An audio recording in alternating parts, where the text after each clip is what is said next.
এখন এই মূর্তির বিরুদ্ধে কথা বললে এরা হবে জঙ্গি, মূর্তির বিরুদ্ধে কথা বললে এরা হবে কি তালেবান।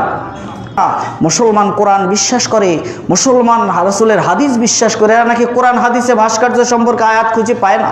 আমাদের দেশের প্রধানমন্ত্রী মুসলিম, বিরোধী দলের নেত্রী মুসলিম, সবাই মুসলিম। মুসলমান হওয়ার পরেও কোরআনের বিরুদ্ধে এটা প্রতিষ্ঠা করা হলো, কোরআনের পক্ষে হলে এটাকে ভাঙতে হতো। এটা অপসারণ করা হচ্ছে না, রাস্তার মোড়ে মোড়ে এখন মূর্তি নির্মাণ করা হবে। অলরেডি যারা কোরআন হাদিস চর্চা করে, গবেষণা করে, তাম পৃথিবীর সমস্ত আলেম ওলামা, এখানে কোনো দল নাই, এখানে আহলে হাদিস হানাফি বলে কিছু নাই, সুন্নি শিয়া বলতে কিছু নাই। মুসলিম যারা দাবির সমস্ত আলেম ওলামা সরকারের কাছে আবেদন জানাচ্ছে, বিক্ষোভ করতেছে, এই বিষয়ে কথা বলতেছে, কিন্তু সরকার গুরুত্বই দিচ্ছে না।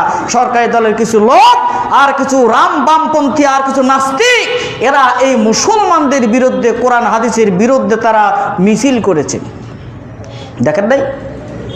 এখন এই মূর্তির বিরুদ্ধে কথা বললে এরা হবে জঙ্গি, মূর্তির বিরুদ্ধে কথা বললে এরা হবে কি তালেবান, নানান কিছু নাম দিয়েছে। এরা দেশদ্রোহী। আর তুমি যে ইসলামদ্রোহী হয়ে গেছো, তুমি কি লক্ষ্য করেছো?